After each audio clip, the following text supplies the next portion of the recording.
Take the challenge out of soap making with this simple recipe and easy instructions on how to make a nice bubbly salt bar.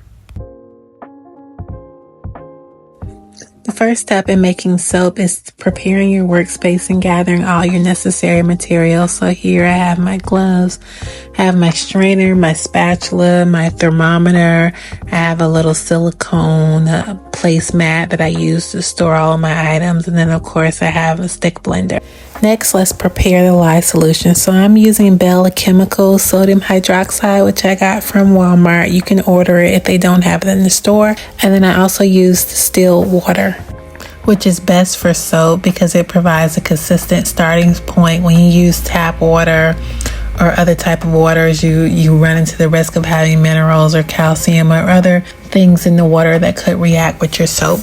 The next step is to measure out your lye, and you want to make sure you are using a heat resistant container. So one of those containers that have the triangle with the 5 in it is a good indicator that it's an okay tool to use for your soap.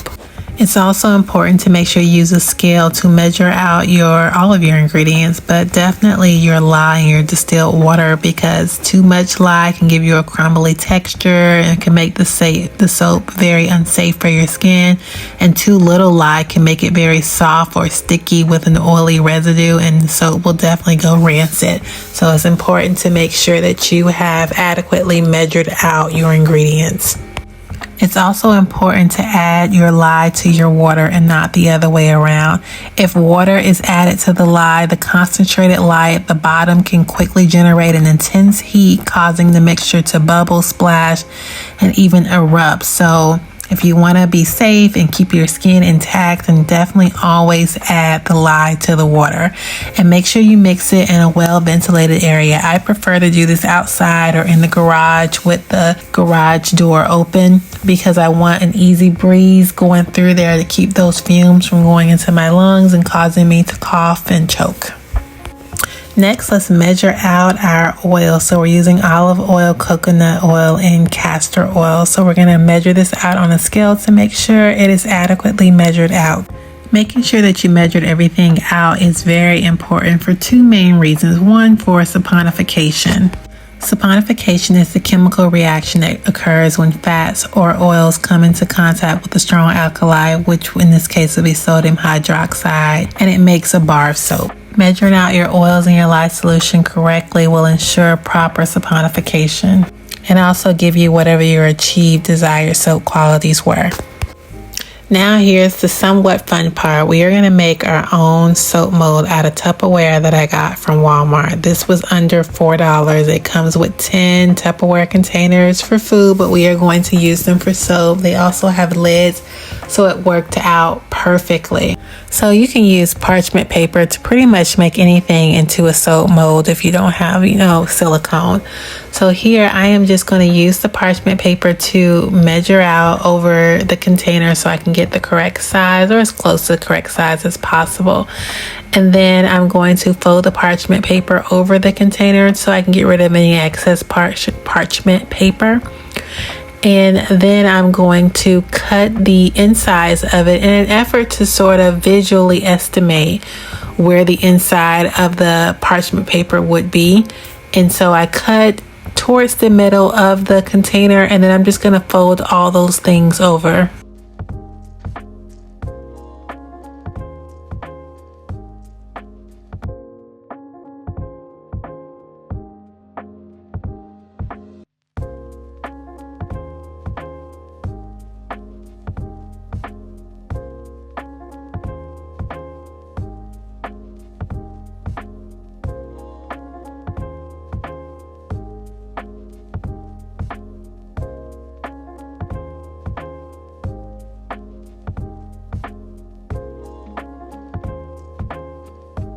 To make this parchment paper as effective as possible, I'm going to take the two longer ends. I'm going to cut the top of them so that they could cross over the container. And then I'm going to take the middle part, because that's going to keep all the soap in there. And I'm going to use a binder clip or tape to pull that side down.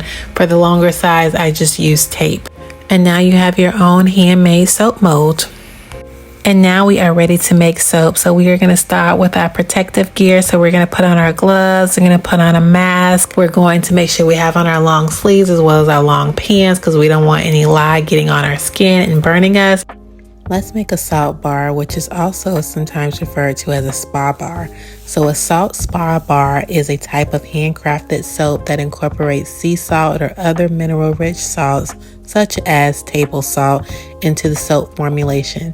These bars are designed to provide an exfoliating and detoxifying experience, making them popular in spa-like skincare routines. Hence the reason why they're called spa bars. The salt content in the soap creates a gentle, abrasive texture that helps to slough off the dead skin cells, leaving the skin feeling smooth and refreshed.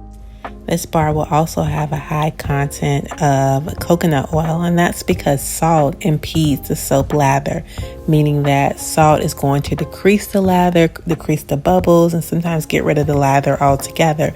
So that's why it's important to add in coconut oil so we can add all that bubbly lather and cleansing ability back in there.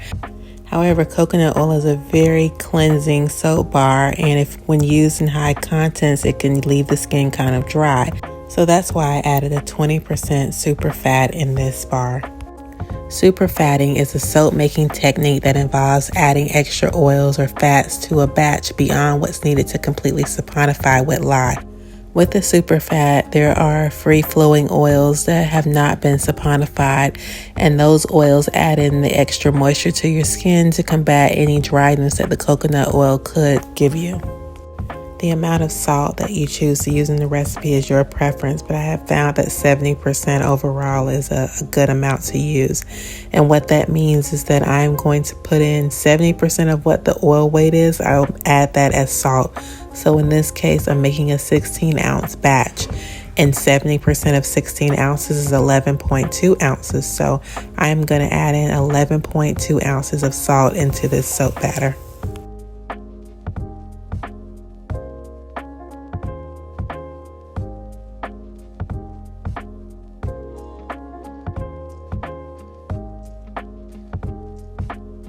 You can add any salt to a salt bar. I chose to use table salt, and the key with that is that you have to pour it in once you at least reach a light trace, and you have to continuously stir because you do not want that salt soaking to the bottom and only being in soap and bars. So when you're stirring it, you can feel like a heaviness at the bottom because that's where the salt is. So you just have to keep stirring till you don't really feel that heaviness at the bottom, and you should kind of feel the heaviness all around.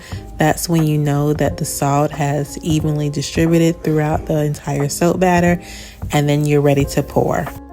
I decided to use individual cavity molds instead of using the mold that we've made with the other challenges. And the reason why is because salt bars will solidify very quickly.